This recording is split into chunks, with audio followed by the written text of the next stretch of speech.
Bu etek niye böyle gözüküyor? Çok acayip. Evet, hoş geldiniz. Bu eteğin böyle gözüktüğüne hiç dikkat etmemiştim. Böyle aldım, saten bir etek falan. İçine bakar mısınız? Böyle astar var ya. Hiç hoşuma gitmedi. Beyaz giyinseydim keşke, yeni fark ettim. Ay, gerçekten bugün neyi giyeceğime hiç karar veremedim. Ayrıca şu ıslak mendil gözüküyor. Yere atayım, gözükmesin. Yani gördüğünüz gibi dağınıklık da üzerime yok. Orada kötü ve dağınık mı gözüküyor, mendil falan karışık? Hemen başka yere fırlat, gözükmesin ve her taraf pırıl pırıl. Yani gerçekten kendime ne yaparsın ya yani? Beni hatırladınız mı? Ya bilmem, bir sürü kişiler yazıyor. İtalyan oturuşu. İtalyan oturuşunu da İtalyanlar bilmiyor mesela.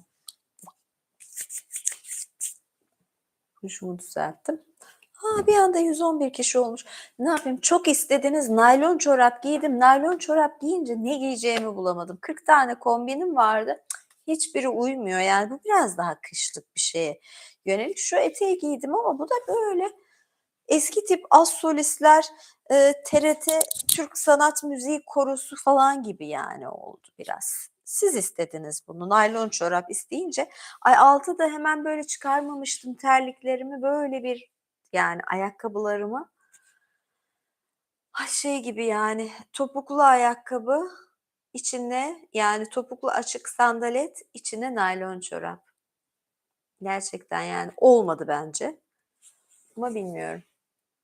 Pileli etek yani, pileli eteğim şu anda hâlihazırda burada yok. Pileli eteğim var mı? Yok. Yok gerçekten pileli etek. Bu nereden aklınıza geldi pileli etek? Pileli etek, çok eskiden kalma var. Ne zamandan var? Mesela, ımm, gri pileli etekti bizim lisedeyken. Hani ben eteği falan da kıvırmazdım, bu boylarda falandı.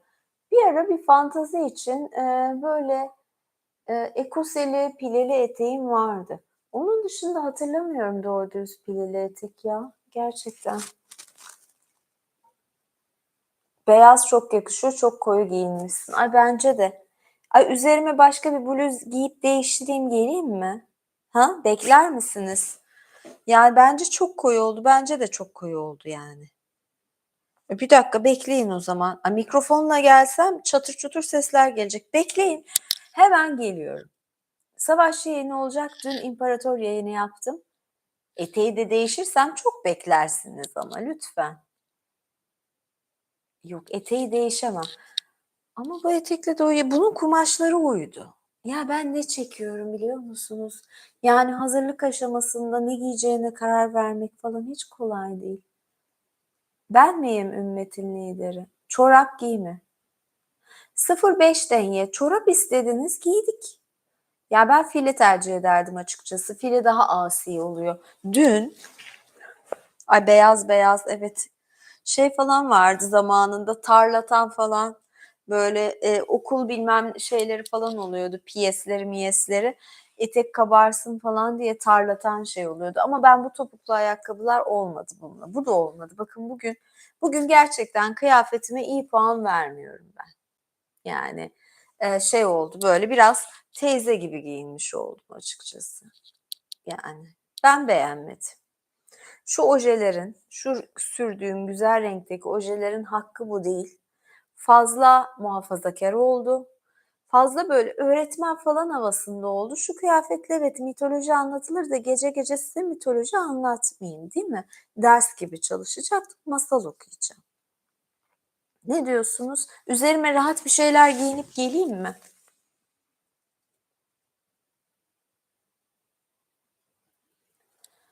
How is weather?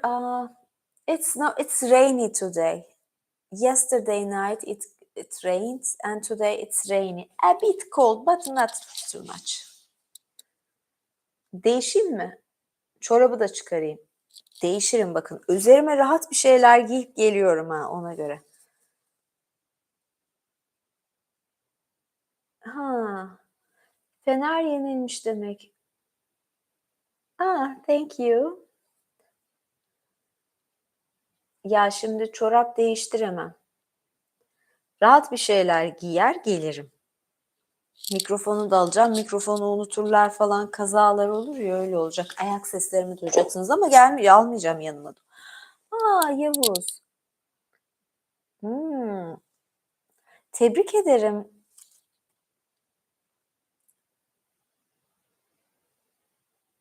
Çorapları da çıkaracağım. Ya, evet ya, gerçekten gece gece şimdi şöyle satenli matenli içinde astarlı etekler olmuyor. Ben değiştiriyorum. Şöyle rahat bir şeyler giyeceğim. Bekleyin. Ondan sonra masala yakışır bir, şey olsun. Geliyorum.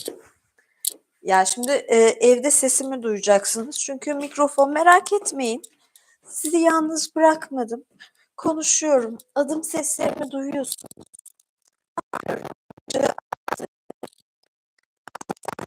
Bir çıkarıyorum. Şu eteği bir yandan çıkarayım. Evet.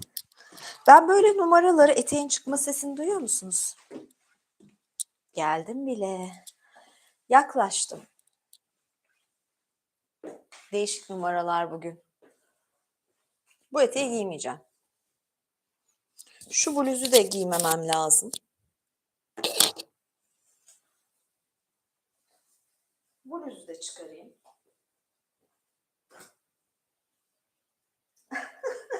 Çok ilginç bir şey yapıyoruz. Evet. Canlı yayında üstümü çıkarıyorum. Yalnız saçım başım falan. Bakayım. Çorabı da çıkaracağım. Çıkarayım ya. Bence çıkarayım. Olmadı bence. Bugün daha çorap havası gelmedi. O halde değiliz. Geliyorum. Çorabı da çıkaracağım. Çorabın sesini bilmiyorum. Duyuyor musunuz?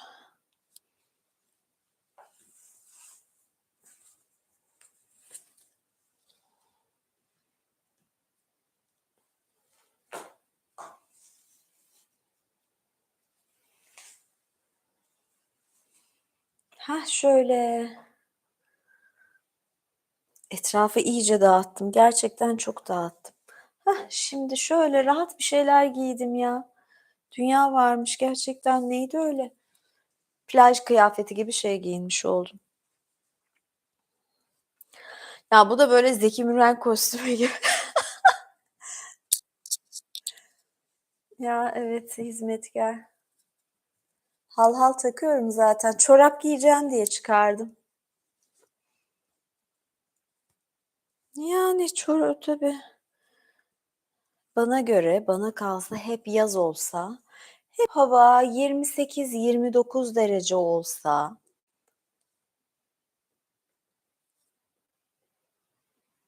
Neydi? Ay. Ay, dışlananlar diye şey diyor. Hiç de öyle bir şey yok. Ben kimseyi dışlamıyorum tabii. Evet. Şöyle rahat bir şeyler giydim üzerime. Yani rahat bir şeyler böyle olur. Bakın.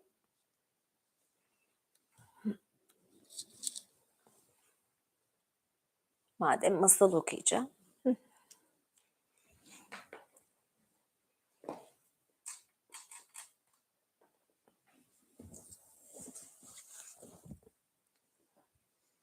Etrafı nasıl toplayacağım ya? Üf, gerçekten. Gerçekten.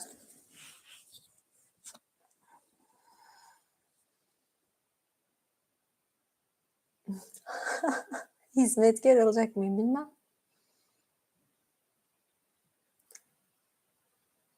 Şu an çorap yok, geri mi geldi? Yani gerçekten.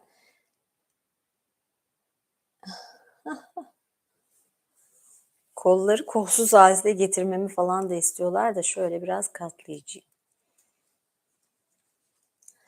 Yani alacağım da o kadar bende yoğunum ki şu sıra gerçekten. Ne güzel, 200 kişi olmuşuz. Hoş geldiniz. Ben de masal geç saatte olması demek ki Güzel oluyor. Ben biraz dur bakayım. Her düğmeyi kapadın mı? Ay yamuk mu giymişim ben bunu? Gerçekten. Hah, yok yamuk giymemişim.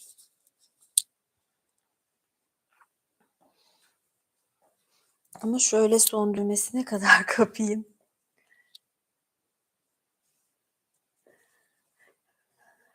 Evet, Fenerlere geçmiş olsun. İyi ki beklemişim. Hem maçın bitmesini bekledim hem de dedim ki yani böyle cumartesi akşamı insanlar belki dışarıda olur.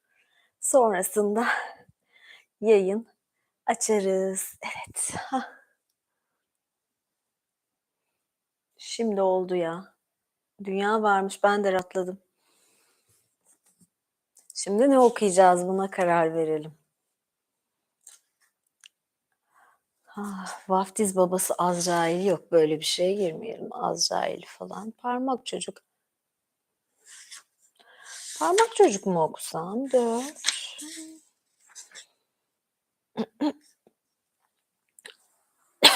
Bir su içeyim.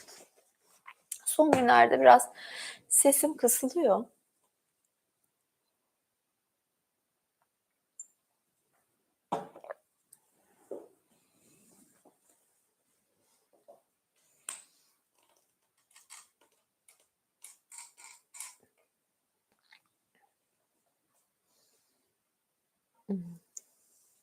Evet, bir savaş yayını olacak. Dün İmparator yayını yaptım. Ayna karşısında çok çok süperdi.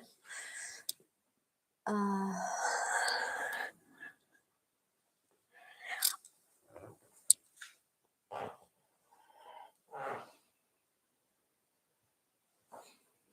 evet, başlıyorum. Parmak çocuk okuyacağım.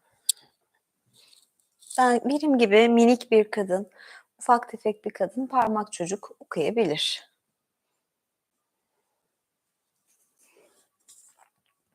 Evvel zaman içinde, kalbur zaman içinde.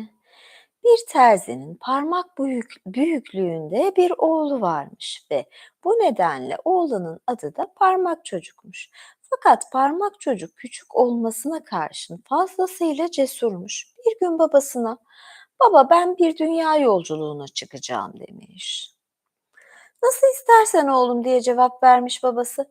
Eline bir iğne almış ve iğneye bal mumu damlatarak bir kabza yaptıktan sonra oğluna uzatmış. "Bu da kılıcın olsun, yolda lazım olur." Parmak çocuk son bir kez daha evde yemek yemek istemiş ve annesinin ne pişirdiğine bakmak üzere mutfağa gitmiş. Yemek hazırmış ve tencere ocağın üzerinde duruyormuş.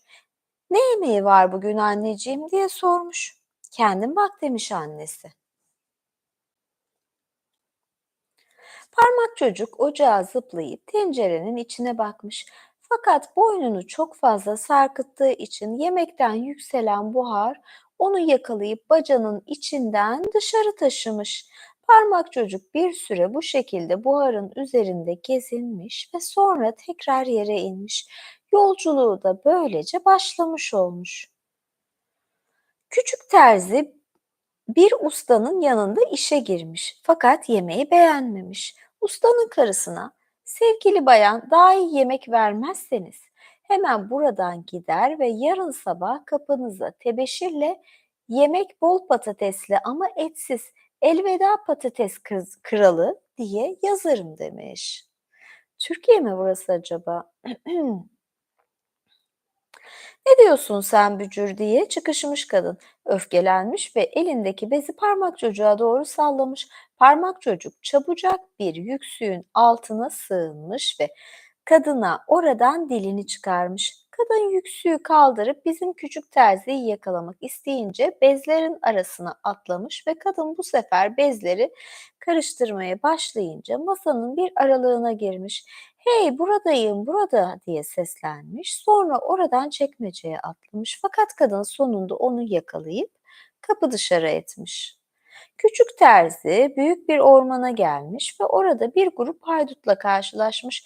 Haydutlar kralın hazinesini soymak istiyorlarmış.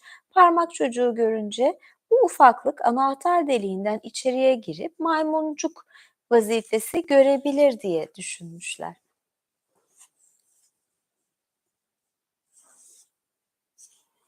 İçlerinden biri, "Hey dev adam, bizimle kralın hazine odasına gelir misin? Sen orada içeriye süzülüp bize altınları dışarı atabilirsin," diye seslenmiş. Parmak çocuk bir süre düşünmüş. Tamam deyip haydutlarla birlikte kralın hazine odasına girmiş. Odanın kapısının önünde durmuş ve kapının bir yerinde bir yarık olup olmadığını incelemiş. Çok geçmeden içinden geçebileceği bir yarık bulmuş ve hemen oradan içeri girmeye yeltenmiş. Fakat tam o anda kapının önünde duran iki muhafızdan biri bizim küçük terziyi fark etmiş ve diğerine, "Örümceğe benzeyen şu çirkin şey de ne? Basıp öldüreyim," demiş. Diğeri ise, "Bırak gitsin, zavallı hayvan. Sana bir zararı olmadı," diye cevap vermiş. Parmak çocuk bu arada yarıktan hazine odasına girmiş. Haydutların altında durduğu pencereyi açmış ve altın sikkeleri birer birer aşağı atmaya başlamış. Parmak çocuk tam da kendini işine kaptırmışken hazine odasını kontrol etmek isteyen kralın geldiğini duymuş ve derhal saklanmış. Kral hazinede büyük eksikler olduğunu fark etmiş fakat kapının kilidinde hiçbir hasar olmadığı için eksiklerin nereden kaynaklandığını ve kimin hırsızlık yaptığını anlayamamış. Odadan çıkarken muhafızlara, "Dikkat edin, birileri paranın peşinde," demiş.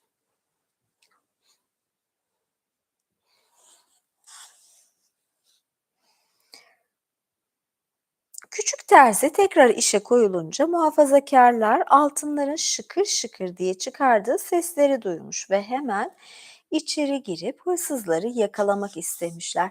Fakat onları duyan küçük terzi daha hızlı davranarak bir köşeye zıplamış, üstünü bir sikkeyle kapayıp görünmez olmuş ve hatta muhafızları kızdırmak için, "Buradayım," diye bağırmış. Muhafızlar sesin geldiği yere doğru koşunca hemen başka bir köşeye zıplamış, bir sikkenin altına hemen başka bir köşeye zıplayıp bir sikkenin altına gizlenen parmak çocuk tekrar, "Hey buradayım ben," diye seslenmiş. Bu oyunu muhafızlar yorulup gidene kadar devam etmiş. Ardından parmak çocuk bütün sikkeleri dışarı atmış ve sonuncusunun üzerine kendisi de zıplayıp pencereden aşağı uçmuş. Haydutlar parmak çocuğu övgülere boğmuş. "Sen büyük bir kahramansın, bizim liderimiz olmak ister misin?" diye sormuşlar. Parmak çocuk onlara teşekkür ederek önce dünyayı görmek istediğini söylemiş. Sıra hazineyi paylaşmaya geldiğinde bizim küçük terzi yalnızca bir altın talep etmiş. Çünkü daha fazla parayı taşıması zaten mümkün değilmiş. Parmak çocuk kılıcını tekrar beline bağlamış, haydutlarla vedalaşmış ve yola düşmüş. Birkaç ustanın yanında işe girmiş fakat hiçbir yerden hoşlanmayıp sonunda bir handa uşak olarak çalışmaya başlamış. Hanın hizmetçileri parmak çocuktan haz etmiyorlarmış çünkü parmak çocuk kendisini çünkü parmak çocuk kendisi görünmeden hizmetçilerin ne yaptıklarını, kilerden yiyecek ve öteberi aşırdıklarını görüyor, gördüklerini de hancıya anlatıyormuş. Hizmetçiler kendi aralarında, "Görürsün sen, bunların hesabını ödeyeceksin," deyip ona bir oyun oynamaya karar vermişler. Günün birinde hizmetçilerden biri çayır biçerken parmak çocuğun ortalıkta zıpladığını, otlara tırmanıp tekrar aşağı kaydığını görmüş ve onu da çimenlerle birlikte bağlayarak gizlice ineklerin önüne atmış. Büyük siyah bir inek parmak çocuğun canını yakmadan onu otların arasından yutup midesine indirivermiş. Aşağısı bizim küçük terzinin hiç hoşuna gitmemiş çünkü midenin içi çok karanlıkmış ve ışıkta yanmıyormuş. İnek sağılırken parmak çocuk şunları demeye başlamış. "Oldu mu hiç, oldu mu? Kova nihayet doldu mu?" Fakat sağma sesleri içerisinde sesi duyulmamış. Daha sonra hancı ahıra girerek, "Yarın şu inek kesilecek," demiş. Bunu duyan parmak çocuk çok korkmuş ve İnce bir sesle önce beni dışarı çıkarın, ben içerideyim diye bağırmış. Hancı sesi duymuş ama sesin nereden geldiğini anlayamamış. Neredesin diye sormuş. Siyahın içindeyim diye cevap vermiş parmak çocuk. Hancı bunun ne anlama geldiğini anlamamış ve ahırdan çıkıp gitmiş. Ertesi sabah inek kesilmiş. Neyse ki parçalanma ve ayırma esnasında parmak çocuk yara almamış fakat sosis yapılacak etlerin arasına düşmüş. Kasap gelip işine başlayınca var gücüyle çok aşağıları doğramayın, ben buradayım diye bağırmaya başlamış. Doğrama bıçaklarının gürültüsü parmak çocuğun sesini bastırmış ve kimse onu duymamış. Fakat bizim küçük terzi içinde bulunduğu zor durumdan çabukluğu sayesinde sıyrılmış ve bıçaklardan kurtulmuş. Bıçaklardan kurtulmasına kurtulmuş ama kendini yine kalın bir sosisin içinde bulmuş. Burası çok darmış. Üstelik içinde bulunduğu sosis tütsülenmek üzere bacaya asılmış ve parmak çocuk uzun bir süre burada vakit geçirmek zorunda kalınca sıkılmış. Nihayet kış gelmiş ve sosis bir müşteriye sunulmak üzere aşağı indirilmiş. Hancının karısı sosisi bıçakla parçalara ayırırken parmak çocuk kafasını kestirmemek için bütün hünerlerini gösterip uygun bir fırsatta sosisten dışarı atlamış. Parmak çocuk böylesine kötü şeyler yaşadığı bu evde daha fazla kalmak istemeyince yine yollara düşmüş. Fakat özgürlüğü fazla sürmemiş. Ya düşünün, çok ilginç değil mi? Yani o kadar zaman aç bir ilaç kaldı, mide asidine girdi, kesildi falan, ölmedi yani. Sosis olarak çıktı, oradan da kaçtı, tütsülendi falan, boğulmadı. Neyse, evet, masal bu ya. Evet, devam ediyorum. Yine yollara düşmüş. Fakat özgürlüğü fazla sürmemiş. Yolda karşılaştığı bir tilki onu yutuvermiş. "Hey Bay Tilki!" diye seslenmiş parmak çocuk. "Boğazınıza takılıp kaldım. Beni bırakın." "Haklısın." diye cevap vermiş tilki. "Zaten dişimin kovuğuna bile yetmezsin. Babanın tavuklarını bana vereceğine söz verirsen seni serbest bırakırım." "Tabii." demiş parmak çocuk. "Hepsi senin olsun, söz veriyorum." Bunun üzerine tilki bizim küçük terziyi serbest bırakmış ve birlikte eve gitmişler. Babası sevgili oğlunu görünce tavuklarını tilkiye seve seve vermiş. Parmak çocuk ise sana biraz da para vereyim diyerek yolculukta edindiği bir altını tilkiye bırakmış. Fakat tilkiye yemesi için fakat tilkiye yemesi için zavallı tavukları neden vermişler? Budalalığın gereği yok. Bir baba herhalde çocuklarını tavuklara tercih eder. Böyle de hani bir soru soruyor, sonra kısadan hisse baba tavuklarına tercih eder diyor. Evet, bilmiyorum, uykunuz geldi mi? Ben böyle rahat şeyler falan da giyindim. Tamamen ev modu, böyle bir yaz akşamı modu gibi ya da böyle bir sonbahar, Akdeniz sahili modu şeklindeyim. Ah, hımm. Bir bakayım var mı acaba değişik bir soru. Birazcık belki sohbet ederiz. Hangi takımlıyım? Ben şöyle, eskiden takım tutardım. Artık pek de takım tutmuyorum açıkçası. Ama eskiden tuttuğum takım da Beşiktaş'tı. Ayak yüzükleri takmıştım bugün ya. Şöyle çeviririm. Hmm, bakayım, bir dakika, nasıl yapacağım şöyle. Hı, evet, böyle oturacağım. Bayağı dolandım.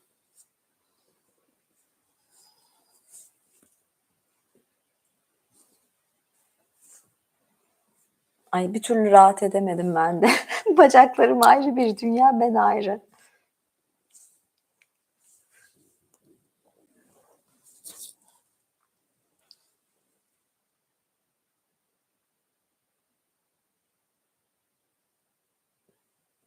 Yaşım ilerlediğinde, ben zaten yaşım çok genç değil ki.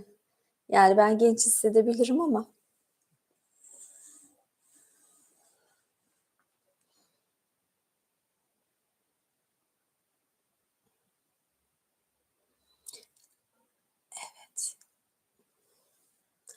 Hayat numaramı soruyorlar bana, 37.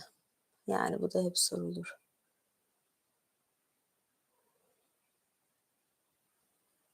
Gayet rahatım ya. Evet, ben şimdi yayını kapatacağım yavaş yavaş.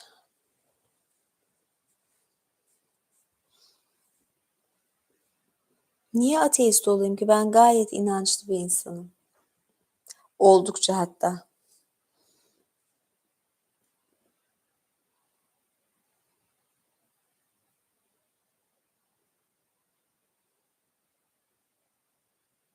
Hımm.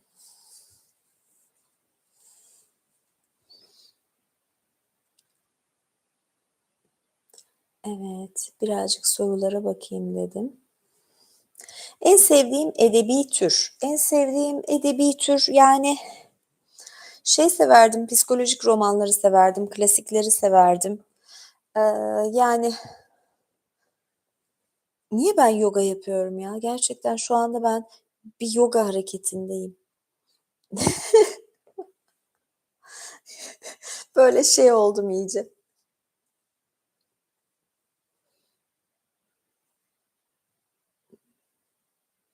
Yüksek Topuklar Partisi ne oldu? Ya, şöyle bir şey, şu an seçim gündemi değil ya, o yüzden böyle parti çalışmalarını biraz yavaşlattım. Ya, gerginim, evet. Büyük ihtimalle.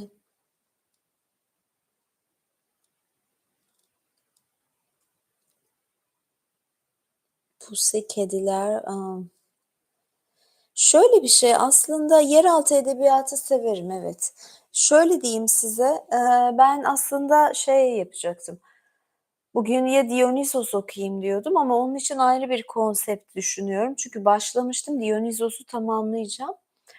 Ya da Ariadne okumak istiyordum. Yani ikisini sırayla da okuyabilirdim. Şöyle bir şey var, Netflix'te bir dizi vardı ya, Kaos diye. Şimdi biraz da bunların hikâyesi de var ama aslında mitolojiye de hiç uydurmamışlar, uymuyor. O yüzden de ben, bunun aslını okuyayım dedim. Biraz üzerine konuşayım dedim. Belki şöyle bir şey yapabilirim. Eee Belki şöyle bir şey yapabilirim. Çoktandır Instagram'da bir canlı yayın yapmadım. Yarın bir Instagram canlı yayını yaparım. Instagram canlı yayınını buraya yüklerim. Üzerine konuşuruz. Sonra da böyle bazı özel bölümler hazırlarım. Slide karşısında açıkçası, çekmek ve yapmak istiyorum. Ya biraz evet ya burası çok dağınık. Bende 2'de bir, şey değişiyor. Bu ne olacak bakayım? Hıh. Biraz kamerayı hareketlendirdim. Kendisi de hareket edecek şimdi. Böyle. Ben hareket ettikçe bu da hareket ediyor falan böyle bir şey.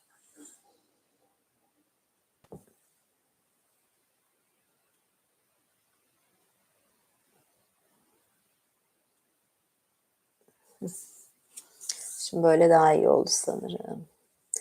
Evet, ne diyordum? Yani önümüzdeki hafta açıkçası bir, Dionysos, Ariadne falan, okumaları yapmak istiyorum.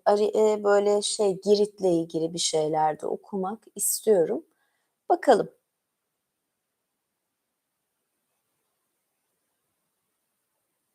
Siyah bir şey var orada diyor. Nerede? İşte yüzüğüm herhâlde onu diyorlarsa. Evet. Bir ara stüdyo falan kuruyordum. Evet, burası. Teşekkür ederim güzel iltifatlarınız için. Yavaş yavaş yayını kapatacağım. Dediğim gibi biraz, son dönemde bir yoğunluğum olduğu için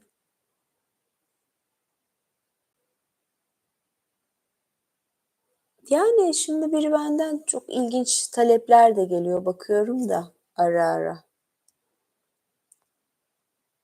Evet. Ben şimdi buradan Savaşçı yayına geçiyorum. Savaşçı üyeler zaten bayağı var.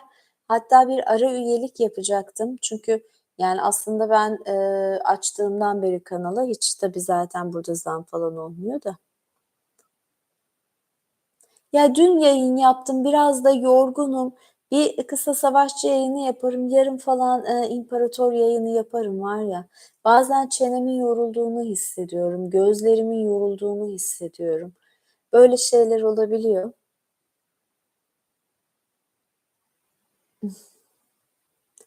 Görüşmek üzere diyorum.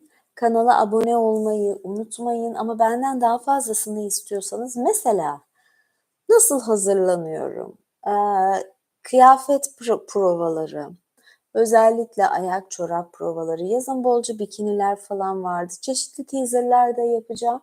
Üyeliklerde böyle videolar da oluyor. Bol etkileşimli videolar, canlı yayınlar oluyor. Canlı yayınlarda okumalarda yaptığım oluyor. Evet, mesela Kama Sutra'dan okuyordum, Kürklü Venüs'ten okuyordum. Böyle okumalar oluyor. Biraz da farklı şeyler oluyor. Bazen canlı yayında ben spor yapabiliyorum, yoga yapabiliyorum dediğim gibi. Çeşitli hazırlık, lifestyle tarzı videolar, yayınlar var ama bunlar asıl imparator üyeliklerinde. Ama ayaklarımın detaylarını daha fazla görmek istiyorsanız savaşçı üyeliği alabilirsiniz. Savaşçı üyelik daha çok bunlarla ilgili. Görüşmek üzere. İyi geceler diyorum. Eğer yurt dışındaysanız ise Patreon. Patreon'dan yani YouTube üyeliği alamıyorsanız yurt dışında Patreon'a üye olabilirsiniz. Görüşürüz. İyi geceler.